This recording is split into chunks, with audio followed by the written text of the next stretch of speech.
So yeah, thank you very much for sticking along with the with the boot camp and coming to our session today. I really appreciate it. Apologies if there's any noise in the background. My two children are on the end, thankfully, of half term. So and I don't have a door lock yet. So there's a possibility. Invest in that door lock. Yeah, there's a possibility that they might come through the door. Normally, it's either a cat or a child. So yeah, apologies for that. Yeah, myself and Mike, we're going to be talking to you about revolutionising consulting and unleashing the power of large language models. We did not generate that title by AI, by the way. No, we did not. We did, however, generate these images by AI. In case you can't tell, not the one on the right. Not the one on the right. That was purely my artistic. The one on the right is and do we still need logo designers, Mike? Are we okay? Yeah, I think we do. Okay. At some point. Yeah. But yeah, the two images that obviously Mike doesn't have crab legs or crab arms. He can get a bit pinchy at sometimes, but yeah. So myself, I'm Jon Russell. I'm a Power Platform consultant at A&S. I've been in the Power Platform space for about 3-4 years, something like that. Came into it really kind of towards the start of COVID, really. I've been in it ever since. Mike, do you want to say hello? Yeah, hi, I'm Mike Gowland. So 32 years ago, when I was a little boy, I thought that the people on the television were hungry, so I posted sandwiches through the VCR, and 32 years later, I became a Power Platform consultant. Was it peanut butter? No, but helping my dad fix the VCR was what got me into tech. So brilliant. We also have our Sprint Zero podcast. We have recorded about 14 episodes. If you want to be on that, please get in contact with us. We're happy to have anyone on there, apart from Mikkel, because he doesn't know how to use the Q&A. No, I'm only joking. So if you want to be on that, please come along and get in contact with us. So what we're going to talk about today, we're going to talk about large language models. That's the main reason why we're here. If we were talking about Mike's sandwiches for any longer, then maybe you might be in the wrong session. We're also going to be talking about prompting. We're going to be talking about hallucinations, extending the Power Platform with AI, prompt orchestration, and then we've also got a demo as well. So straight into it then. What are large language models? Now, if you have got a jeweler's eyepiece, you might be able to see that there's a very, very small dot there. That's when GPT-2 came out, and it had 1.5 billion parameters. GPT-3 came out in 2020 with 176 billion parameters. And then the big one, GPT-4, 1.76 trillion parameters. Is the bigger the model better? Or I think performance probably better when it's bigger, but you can use the kind of smaller models to get what you need it to do, and we'll come through to that in the demo later on to show you kind of what we're doing and how we're doing that. Mike, over to you. Yeah, so when we're looking at how large language models work, and if you've ever looked at text completion at all, which is how your services like ChatGPT will generate responses, everything's broken down into something called tokens. So we're not dealing with entire phrases when we're processing a question or response through a large language model. We're actually breaking it up into little chunks of text called tokens, and a token can be a word or it can be part of a word. So if we have this example here, what will happen is, John's clicked too quickly because I was going to get everyone to have a think about how to complete a sentence. But essentially, we have a sentence like this: "It's a beautiful day, let's go to there." And then when we submit that to a large language model in a completion scenario, next slide, please. Come on, John.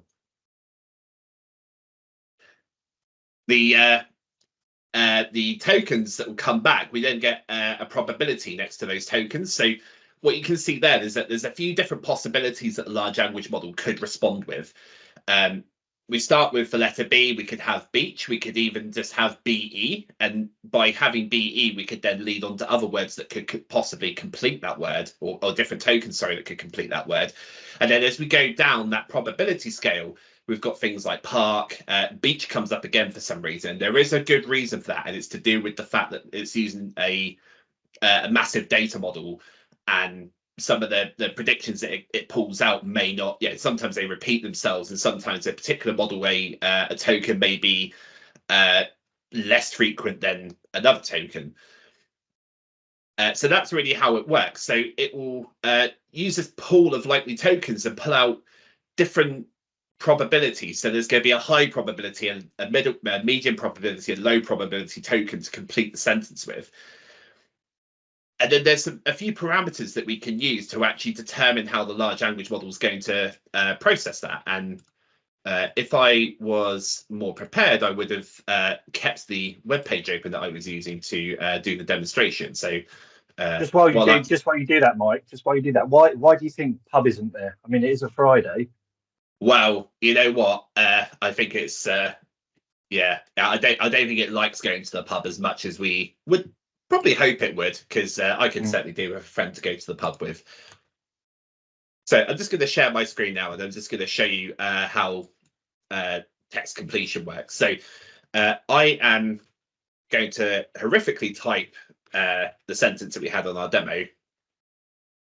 Let's go to there. I've got 100 people watching me. It becomes a lot more difficult. So one of the main parameters we have with large language models is a concept called temperature, and the temperature will control how likely the large language model is going to dip into those lower probability tokens, and how frequently it will do that. So the temperature in OpenAI has a slider that goes between 0, being a very deterministic model, and it actually goes up to 2 in OpenAI. You will probably find on Azure OpenAI that it only goes up to 1, and I'll show you why that is, because when we go past 1, it starts to become a little bit unhinged. So this is actually very similar to something you may have seen in Copilot, or Copilot for Bing, where you have this slider here to be more creative, more balanced, and more precise. And that is a user-friendly way of surfacing that temperature control. So if we have a temperature of 0, we are making the large language model very deterministic. If I set it to 0 now, and I go and submit this completion, you can see that all of the sorry, let me just minimize myself there, and I will submit this again. But you can see all of that text was coming back green, and green really means that it's picking that highest probability factor. It has dipped down. In fact, it's not dipped down a little bit, but it's actually found it's still the highest probability when it's gone to park, it's gone to and have a picnic. If I increase that temperature, so we go to say, let's say go to 0.5. So we're in a more balanced position now, as Bing Copilot would describe it. And you can see that, okay, we've got like we've got a different response firstly. So no two responses are ever going to be the same.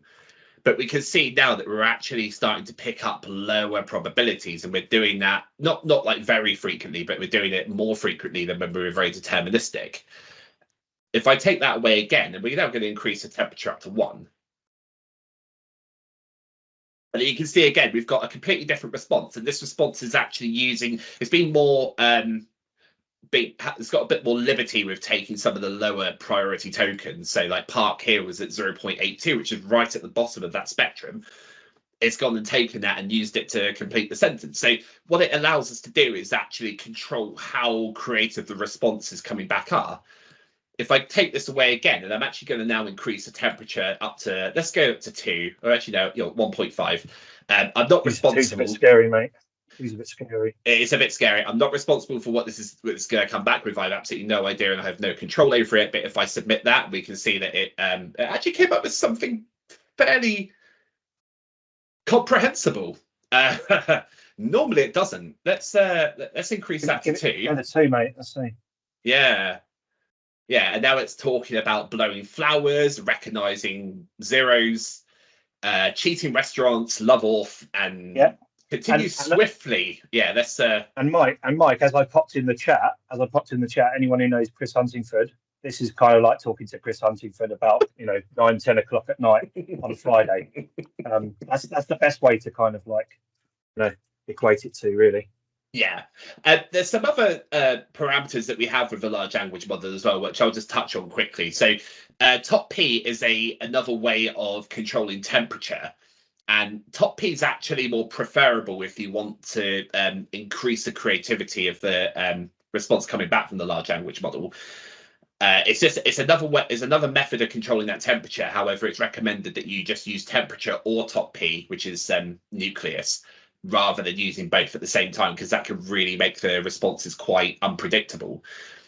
We then have frequency and presence penalty, and this will control how often a token is repeated in the response and how often it is presented in the response. So you can have a sentence that has the word "and" a lot in it as an example. In that frequency penalty, you could increase that to basically penalize the large language model if it tries to use that more often, and you'll find that your sentence will have a different structure to it. And presence penalty, obviously, it's going to just stop the large language model from repeating itself. So yeah, that's really talking about temperature. If we go back to the slide now, John. Yeah, I'll just stop sharing my screen. Okay. So this is sort of like a way of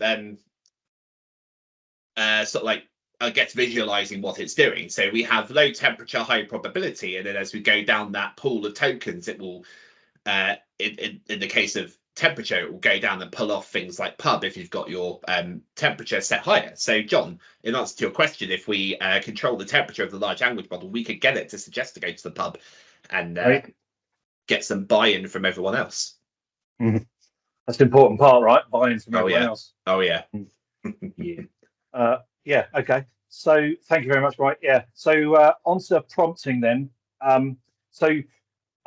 This is kind of like a completely different way of thinking, really, and it's really a traditional. It's really a mind shift from traditional development practices, and the AI kind of model-driven app and Dataverse and Power Automate prompt orchestration stuff that we're going to show you in the demo. That's where its name actually comes from. Just ask it. Mike and I were kind of working slightly separately. We're not the same person. It might look like it a little bit, but we are different people. I was trying to use OpenAI's large language model to get some stuff back, and I was getting it coming back into a Teams message, and it was all coming out in a kind of weird format, and it didn't look very nice. And I was spending a lot of time on the Power Automate Cloudflow trying to work out how I could format the response in the right way that I wanted it. I spoke to Mike, and Mike says, "Well, just ask it. Just add a rule and tell it that you want the response to come back as HTML." So that is the kind of mind shift, really, that you kind of have to take. Also, it's fine to get it wrong, right? It's fine to get the prompt not 100% the first time. In fact, it's probably better that you don't get it right the first time. One-shot prompts are useful, but they are quite hard to achieve. And I believe prompt iteration is the kind of way to go. When you're writing a prompt, one thing that I ask myself when I'm writing the prompt is, could a college graduate understand the prompt?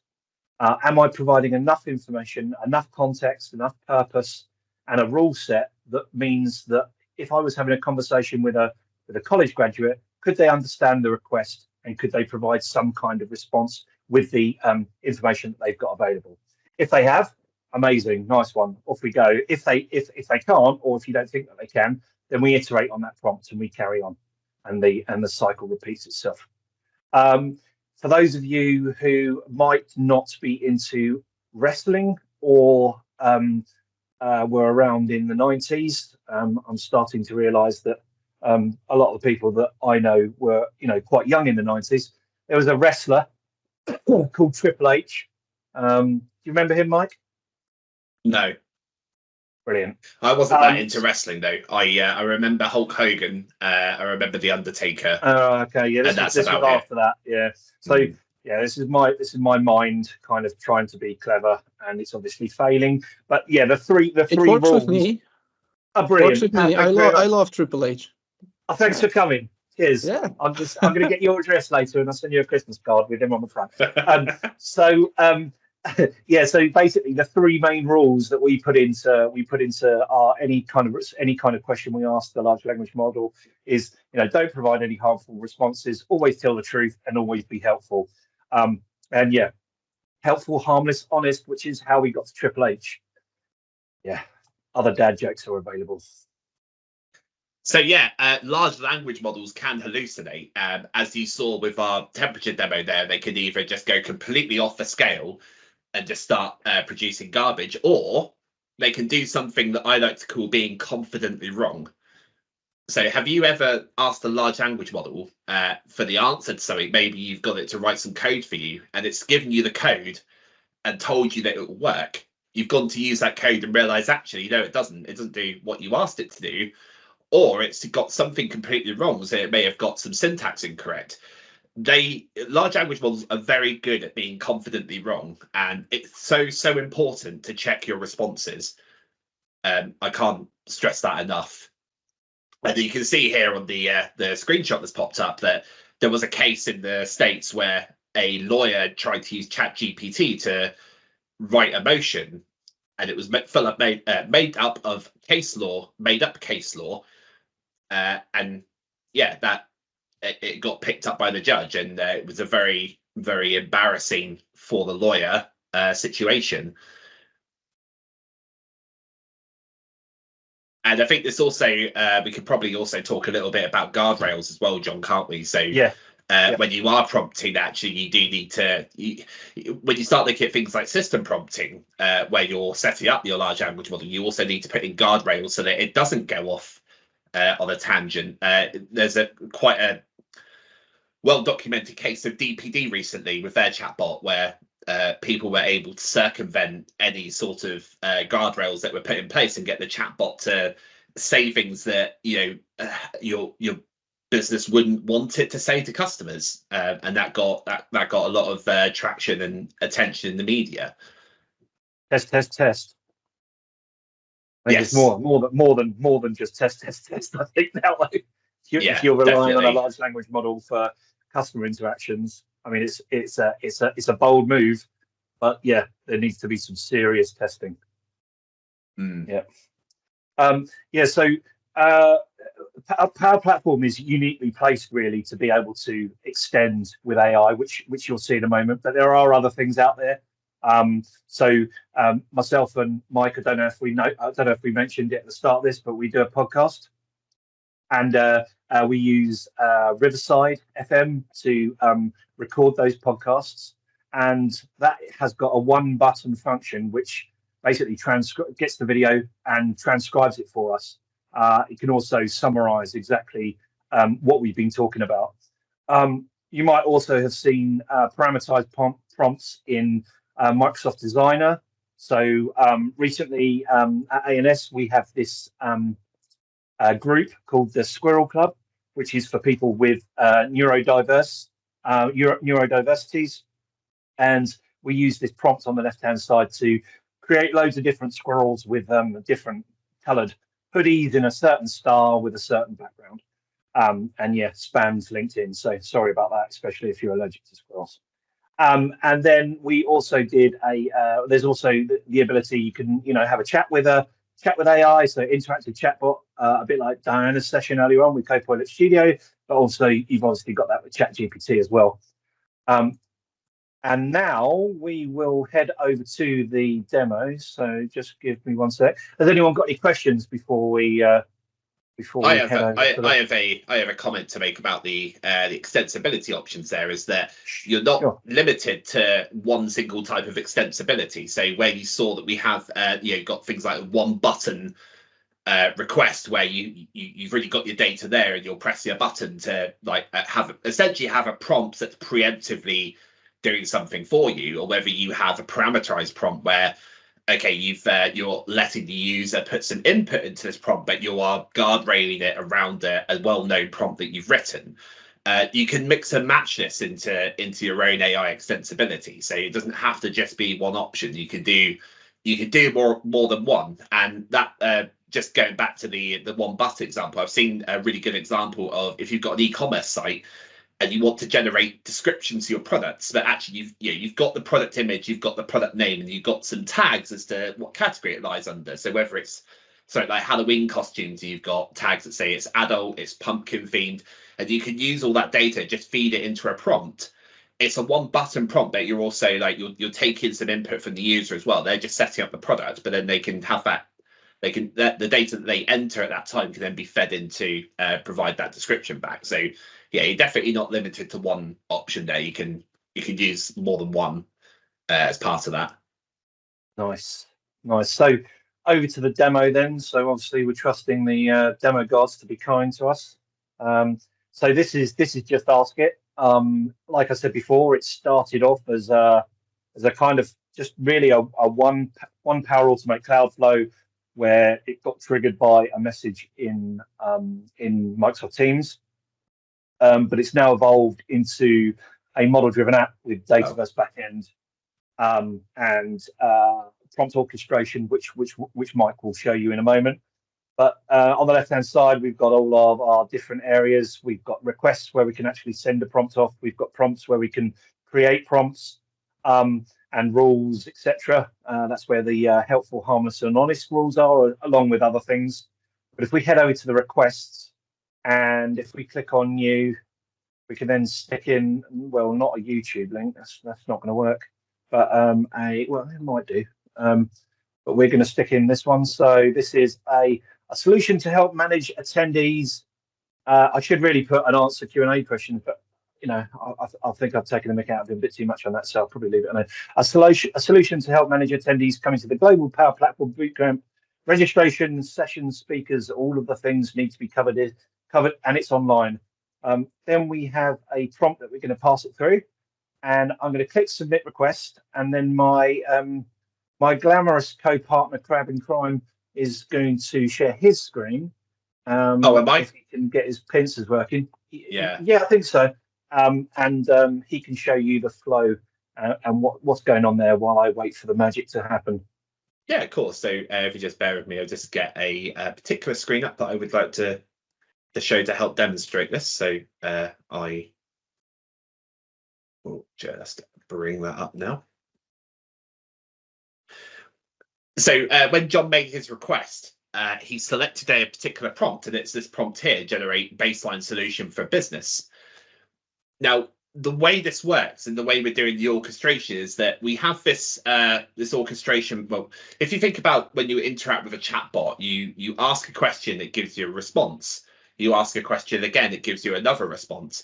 As you're doing that, your chat service is actually keeping a context window of the conversation that you've already had with that chatbot, essentially.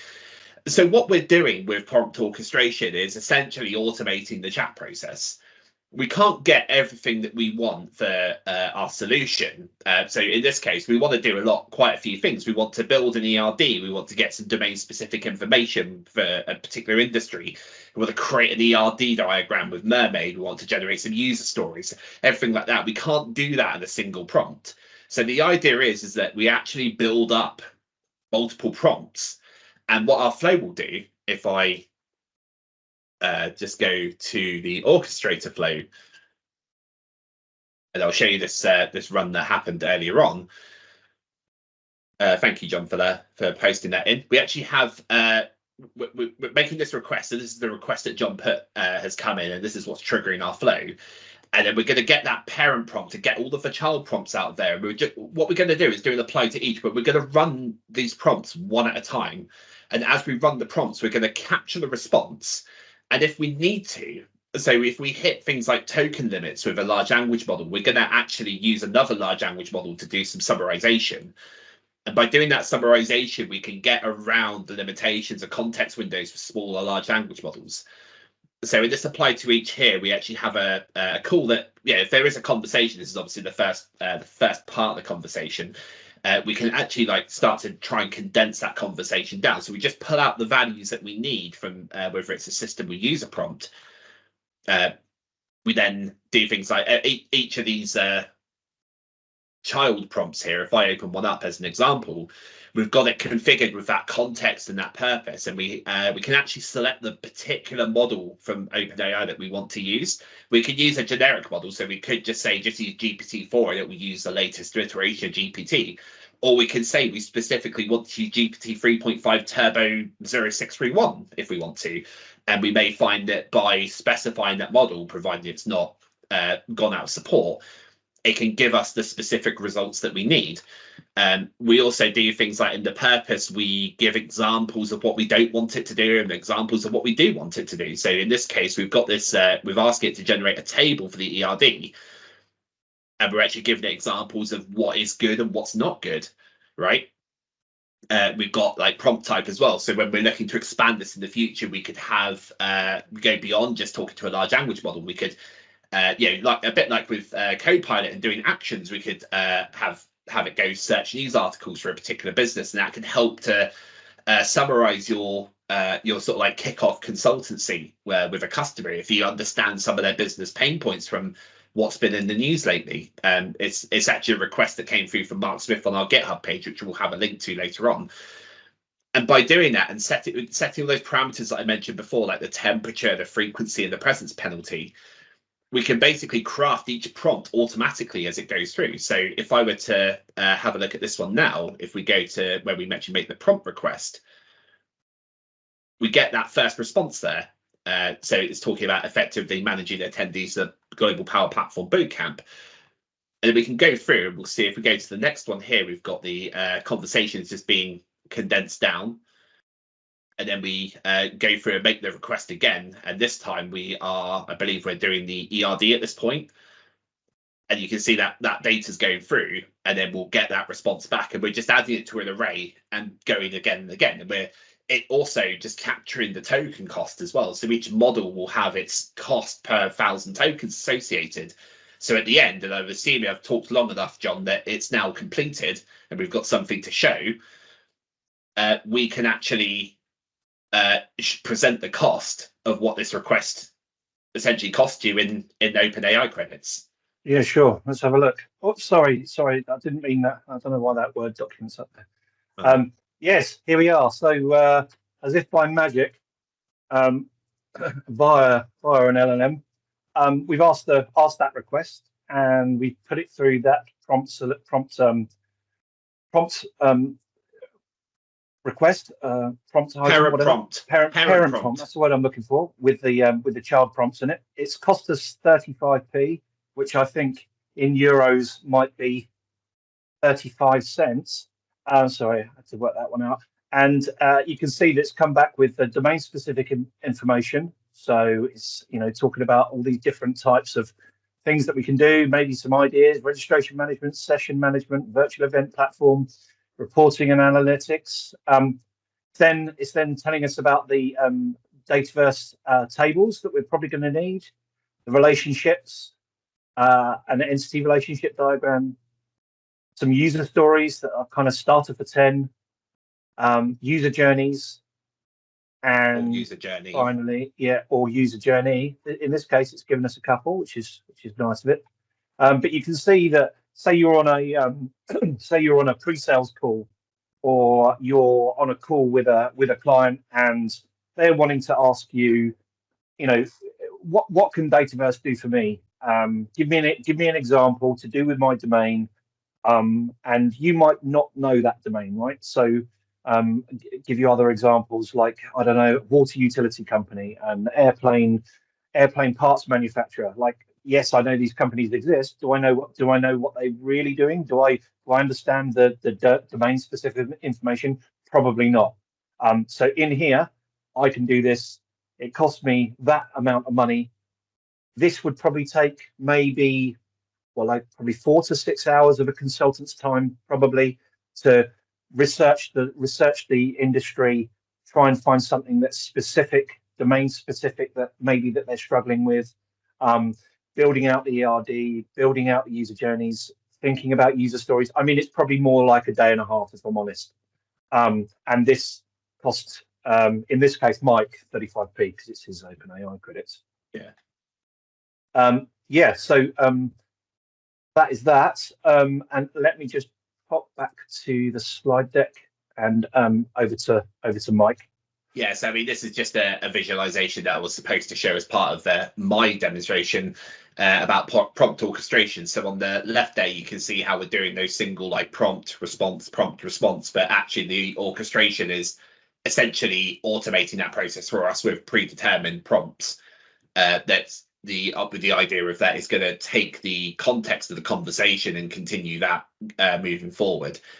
So that's really how we're utilizing prompt orchestration. And as I alluded to earlier, we're looking to expand this as well. So we want to start to bring in other functions that aren't necessarily AI, but can actually add to the context. So one thing we're looking at the moment is, can we use Bing to search for news articles based on a particular industry or a particular customer to actually help us to collate some of that knowledge that might unearth new opportunities with that customer that you may not have spotted before.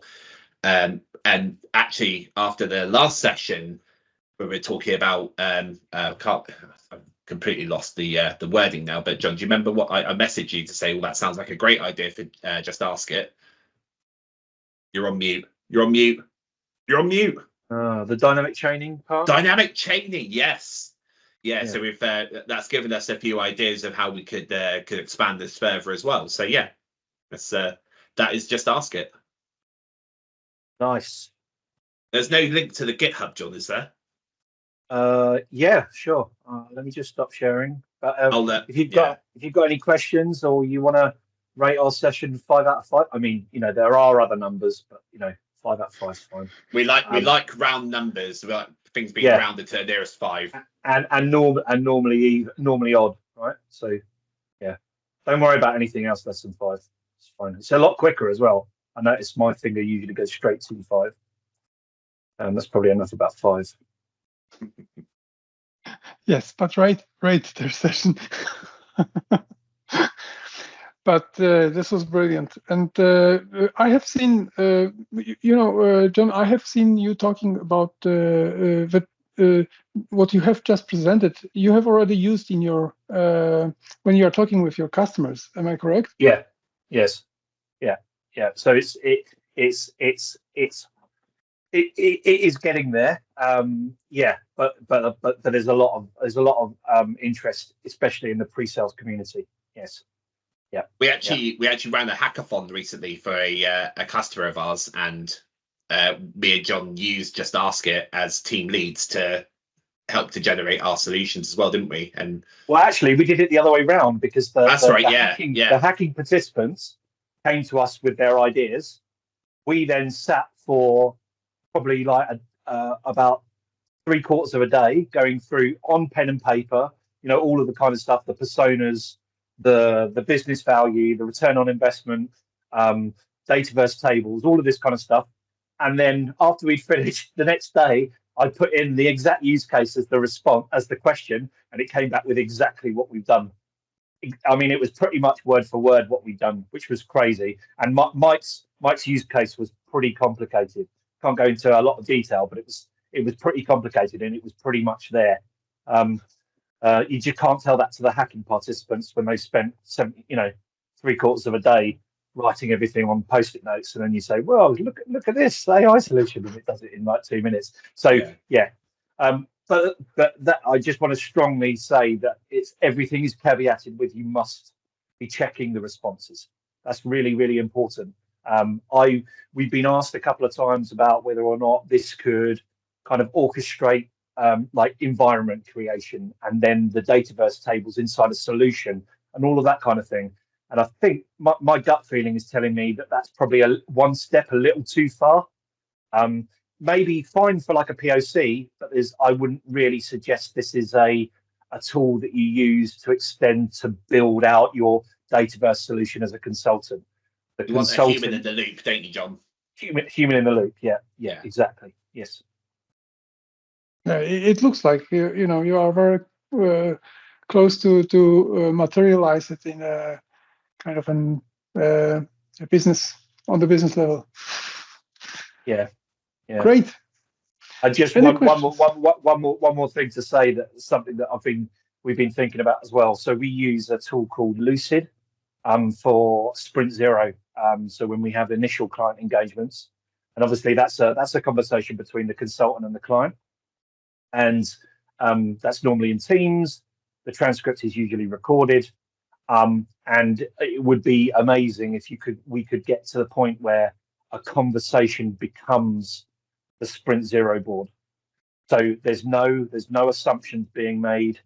It's a conversation with the client. It's the client's words that are literally being translated into diagrams like you're seeing there, but inside our tool of choice for collaboration, i.e. Lucid.